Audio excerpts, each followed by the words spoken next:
모두 다 혈변을 보는 아주 심각한 식중독에 걸려서 그 중에 몇 명은 용혈성 신장증후군까지 와가지고 신장 투석을 받은 경우도 있고 심지어 영구적으로 신장에 손상이 발생한 경우도 있어가지고 문제가 되었던 일이 있거든요.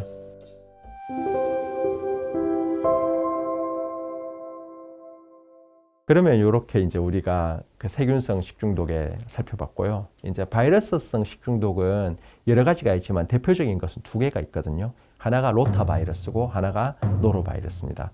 원래 이제 로타바이러스가 옛날에는 더 문제가 됐거든요. 사실 로타바이러스는 어른은 걸려도 문제가 없어요. 대개는. 어른은 로타바이러스에 감염이 되어도 아이의 증상이 없는 경우가 제일 많습니다. 그렇지만 아이들은 감염이 되면 심각한 탈수를 만들 수 있거든요. 로타바이러스에 감염이 되면. 그래서 다행히 로타바이러스는 백신이 있습니다.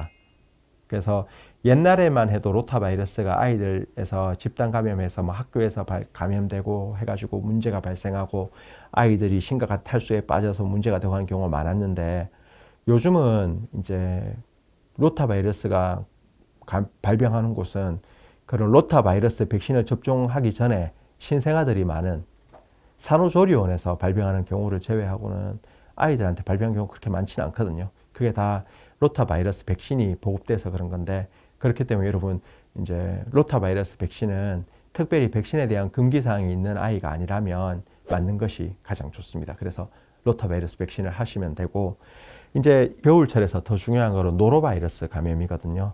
노로바이러스는 옛날 이름은 윈터 보미팅 디지즈였거든요.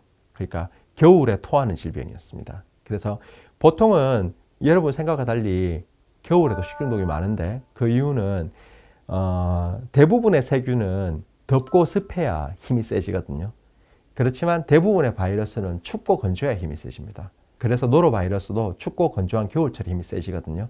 그래서 노로바이러스에 감염이 되면 보통은 감염이 되고 나면 한 하루나 이틀 정도의 잠복기가 있어요. 감염이 되고 하루가 이틀이 지나면 12시간부터 60시간 정도 엄청 심하게 토하거든요. 진짜 이거 왜 이렇게 뭐 문제 생긴 거 아니야?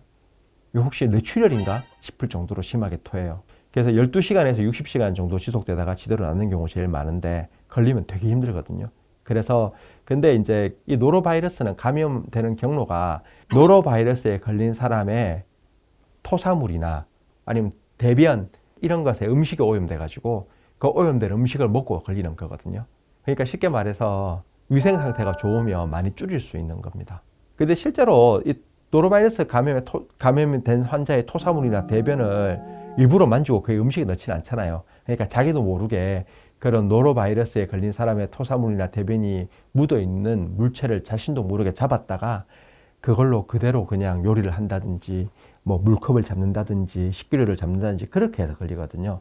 그렇기 때문에 여러분 노로바이러스 감염은 손 씻기 잘하고 그런 개인위생을 철저히 하면 많이 막을 수 있거든요.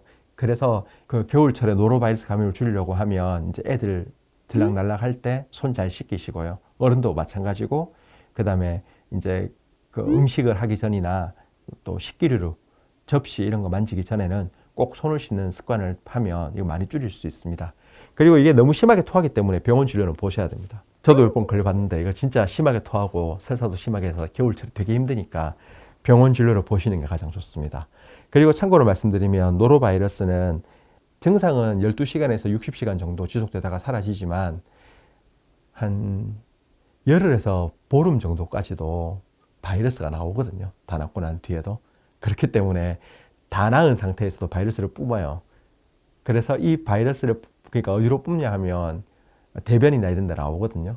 그래서 이제 다 낫고 난 뒤에도 개인위생을 철저히 하지 않으면 나는 다 나았지만 이 바이러스로 다른 사람을 전염시킬 수 있으니까 그래서 겨울철에 개인위생에 힘을 써야 되는 그런 이유기도 합니다. 그래서 여러분 우리가 오늘 이렇게 식중독에 대해서 살펴봤는데 간략하게 말씀드리면 대부분의 식중독은 자기 제한적입니다. 그래서 설사를 해도 지대로 낫습니다. 그렇지만 아이들은 탈수에 취약하기 때문에 병원을 방문하는 것이 좋고 그 다음에 아이들은 탈수가 아주 심하게 되기 때문에 설사를 하니까 아무것도 먹지 말라면서 물도 먹이지 않으면 오히려 탈수가 더 심화되고 그래서 그 병원도 가지 않으면서 설사하니까 물도 안 먹이는 것은 아주 나쁜 행동이라는 걸 아셔야 되고요.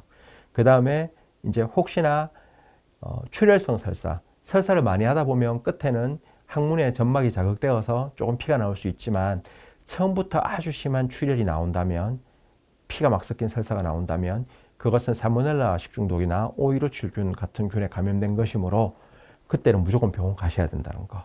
그리고 그런 우리가 이제 살모넬라 균이라든지 오이로칠균 같은 균의 위험을 줄이고자 한다면 고기는 이제 덩어리 고기는 겉만 어느 정도 익혀서 쉽게 말해서 여러분이 먹어도 된다. 쉽게 말해서 여러분이 스테이크 식당에 가서 레어를 먹거나 미디엄을 드시는 것은 문제가 되지 않지만 햄버거 패티처럼 이렇게 뭉쳐진 고기, 다져서 뭉친 고기는 끝까지 다, 안까지 다 익히지 않으면 살모넬라균이나 오이로칠균 같은 균에 오염될 가능성이 있으므로 소고기 패티 같은, 햄버거 패티 같은 경우에는 끝까지 다 익었는지 잘 확인하고 드시는 게 좋다.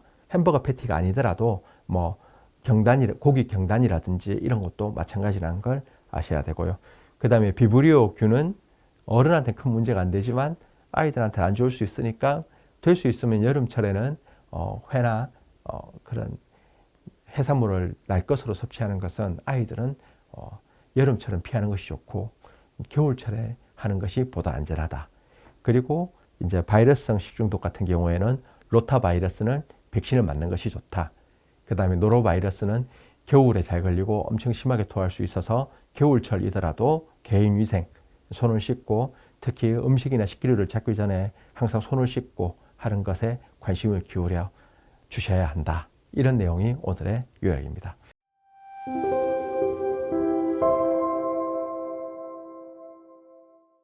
그래서 이제 오늘도 내용이 도움이 되셨다면 구독과 좋아요 부탁드립니다. 감사합니다.